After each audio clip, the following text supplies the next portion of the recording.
Welcome to the Watercolor Garden. My name's Laura Watson, and in this video lesson, we're going to learn how to paint a wild rose.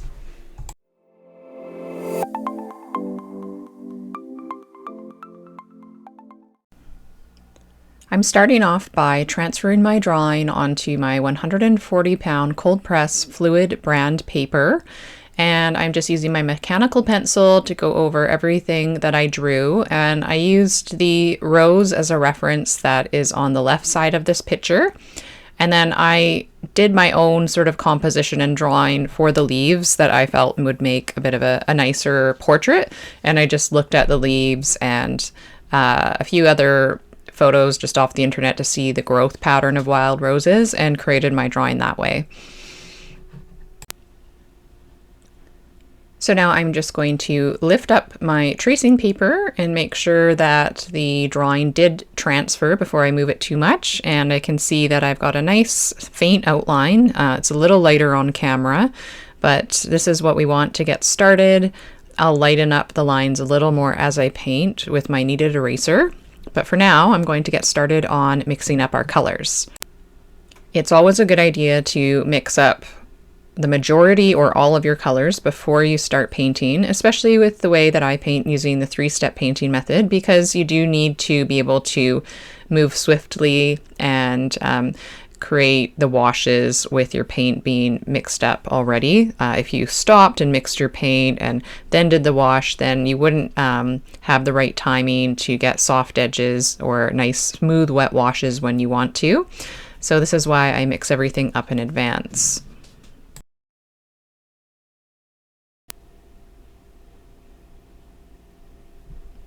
So I'm making 3 different tones. There's my regular sap green, and then I've mixed up 2 puddles of sap green and shadow green. And then one of these puddles, the darker puddles, I'm going to add neutral tint to make it even darker. So we have our regular, just plain sap green. This is Sap Green by Daniel Smith, and really nice, bright, fresh, leafy color. And I'm just swatching to test out my colors. Then I'm using this one as my mid-tone, which is sap green plus shadow green. If you don't have shadow green by Holbein, you could sub that out for Perylene green. And now my other green I'm noticing here is too similar because they're basically the same puddle. So now I'm mixing my Holbein neutral tint into this green. And I would try and get the Holbein neutral tint if you can, because Winsor & Newton neutral tint is opaque, Holbein is transparent. So you can see I've got some nice tones of green happening now, and I'll leave it at that for our leaves. Okay, so I'm going to mix up my flower colors now. I have Quinacridone Rose by Daniel Smith. You could use Permanent Rose if you don't have this color exactly. And then I've just added the tiniest little bit of lemon yellow to make it a bit softer and peachier. My lemon yellow is by Holbein. You can look at all the brands and exact types of paint that I use on the materials list in the Watercolor Garden. Now I've taken more pink, and now I'm actually adding some titanium white to it. Some people in botanical painting don't like to add white, but I've been enjoying experimenting with it, and I think with, you know, a little bit of restraint, some of it can actually look quite nice. And the reason I added the white is it's made a very nice pastel pink, which is sometimes harder to achieve with just adding water. So I've got my 2 pink mixes there. Now I've grabbed more Quinacridone Rose and more yellow to make my sort of soft peachy color. And now I've taken just a little bit of Moon Glow by Daniel Smith. This color is one of the colors I recommend if you don't have exactly what I'm using. One of the first ones I'd suggest getting is Moon Glow because it's not a lot of colors that are substitute to it. It's a very transparent yet shadowy violet color, which works really well for a lot of floral painting. So I use it a lot. So if you don't have it, put that one on the top of the list for your next paint purchase. So see, I have a light transparent color, but it's a little bit more shadowy now. And I know these colors look pretty subtle, but that's one of the challenges of painting wild roses and some roses is that their soft pink colors are sometimes hard to achieve. But we're going to make it happen in this lesson. Now I'm just taking some of my clean, pure yellows. Those extra pans are ones I do not mix anything else with, so they don't get contaminated. So I've got my Gamboge Nova, which is like New Gamboge, just the Holbein version. Now I'm taking some light red and adding that in. This is going to be what I use for painting the center of the roses. And light red's a great versatile color. So again, just more of my warm yellow. You can use any warm yellow you have. That's the warm yellow on its own. And now this is the version mixed with the light red. And the light red is really just like a warm, light reddish brown. It's not actually a red color. So if you don't have light red, then the closest thing might be burnt sienna to use for that. And I'm just looking and seeing how they mix together as I swatch, because I'm going to be mixing these colors while I paint the center of the rose.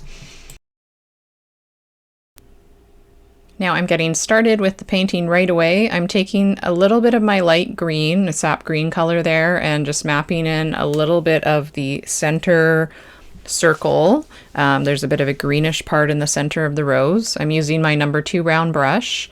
Not really too worried about it being completely dry. Now I'm using my warm yellow to sort of stipple in this center of the flower. We're not painting in every detail. Now I'm taking some of that mix with the light red and dropping that right into my wet warm yellow area so that they blend. And so I'm creating a bit of a wet into wet mixed wash here, and just stippling and dragging it along, making sure it's not too uniform or perfect looking. There's a little bit of white showing through, and that's going to be the base for our center of the flower. Now I'm just taking some water and picking up some of that first sort of peachy pink color, making sure it's nice and watery so that I can drag it across the paper and make a nice wash. I've rinsed my brush and dabbed it, so we're doing the dip dab method here.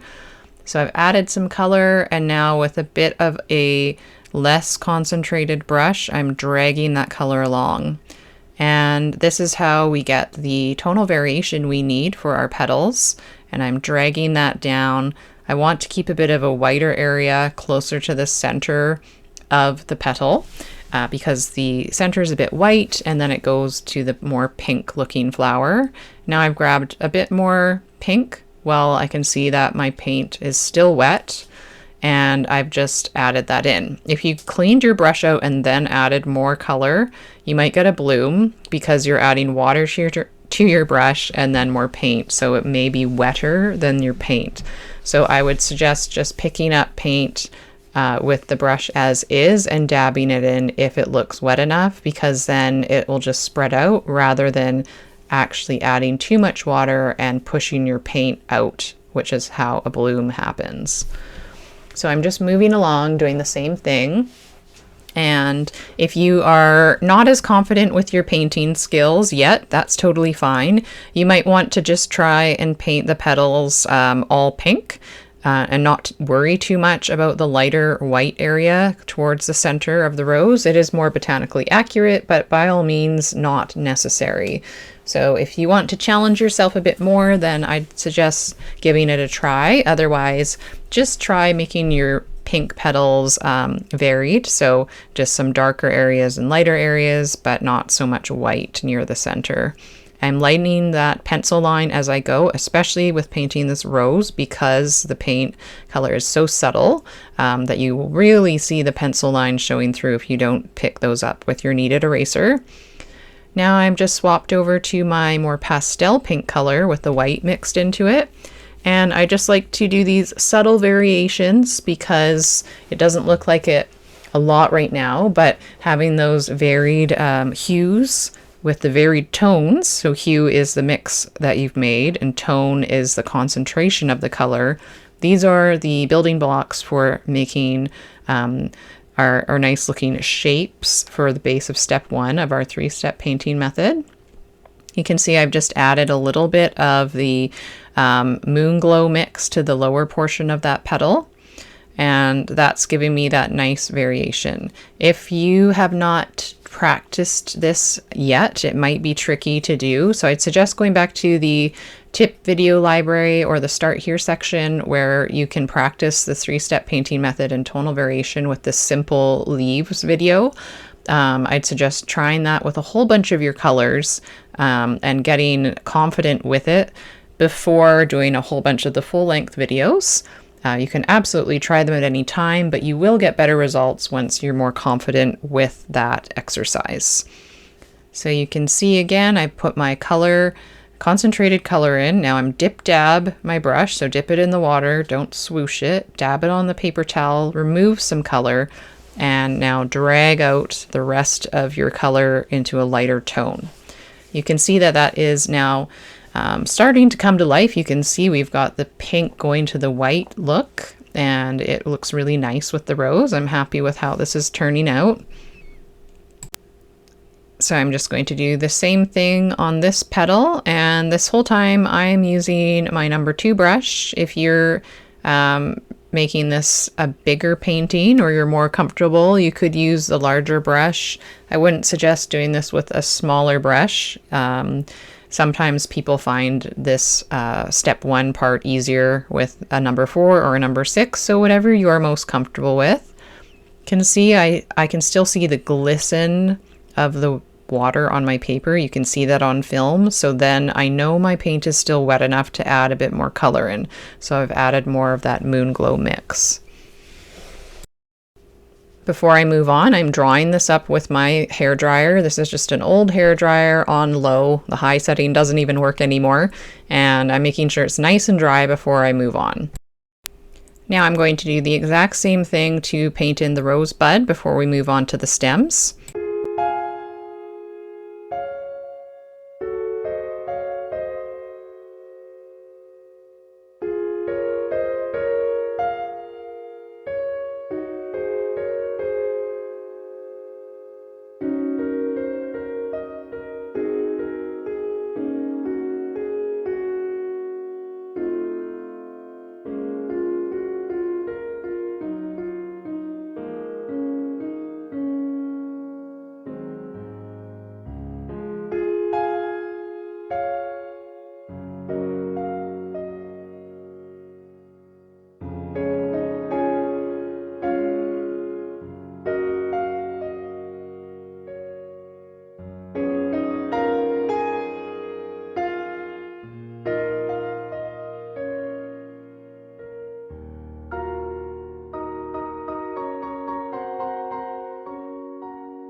Now I'm just rinsing my brush out, and I am going to pick up some green. I'm still using my number 2 brush and just mixing and waking up that sap green. And I will just map in a few stems. I've switched over now to paint in the stems with the 00 brush. I decided it would be easier. So I'm bringing that stem down lightly, following my pencil line. I'm not being as worried about leaving my pencil showing with the green because it covers up a bit better. So it's just the pink will really show through, and just lightly dragging that color down, and I'm going to map in the stems with this size brush, and you'll see that it's going to make things easier to see while we're painting in the leaves.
So I'm starting now with the little bottom portion of the rosebud. I'm still using the 00 brush and the sap green, and I've just added that in like step 1, so just wet on dry, and I've made the side farthest away from the top left corner of the painting a little bit darker.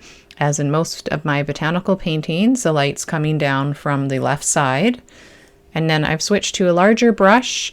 I think I'm using the 4 or 2 here, and it's whatever you're most comfortable with. And I've switched to our darker green mix, and I've mapped in the basic shape with the larger round brush, and then quickly switch to my 00 brush to flick out the serrated edges.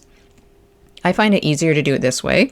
If you want to try using your same size brush the whole time, if you have a very fine point on your brush, it might work out for you. You can try it on scrap paper first, but I just found that this is the easiest way for me to work. Notice that I didn't rinse my brush out when I put it down, so it still had color in it. I just put it down briefly, and now as I painted this one, I dabbed the brush ever so slightly, so you can see I've got the lighter tone, and then just put it down again, so I didn't rinse it out and pick up new paint. Now I'm flicking out those little serrations. It's important to do that swiftly right after you paint the shape, because if it dries too much, you can't really flick out the little serrated bits as easily. The serrations are quite subtle. They don't need to be big giant shapes, but it just gives that extra bit of realism. So now I picked up more paint. I'm pushing the belly of the brush down and then lifting up to create that nice organic looking leaf shape, and then doing the same thing again. And I will be working around all the leaves here, doing the same thing. And I'm kind of using my artist's vision to see where I might have a darker leaf. So again, light coming down from the top left-hand corner. There's going to be darker leaves where leaves are overlapping, where they're below other leaves or below the rose petals. So you can see this one would be in shadow from the upper leaves, and the one closest to the petal would be a bit shaded by the flower. You really don't have to make this completely accurate, as it's not my style of painting to paint photorealistically. It's my style of painting to have something that is, botanically correct looking, but has my own sort of style to it as well. So we're not doing loose floral painting, but we're not actually painting botanical illustrations either. So somewhere in the middle. And I just like to sort of go with the flow and make some lighter and some darker. So really, as long as you have some tonal variation, it's not really going to be the end of the world if you don't put your dark and your light leaves in the right spot. You'll be surprised how good it looks if you just have variation in tone and contrast.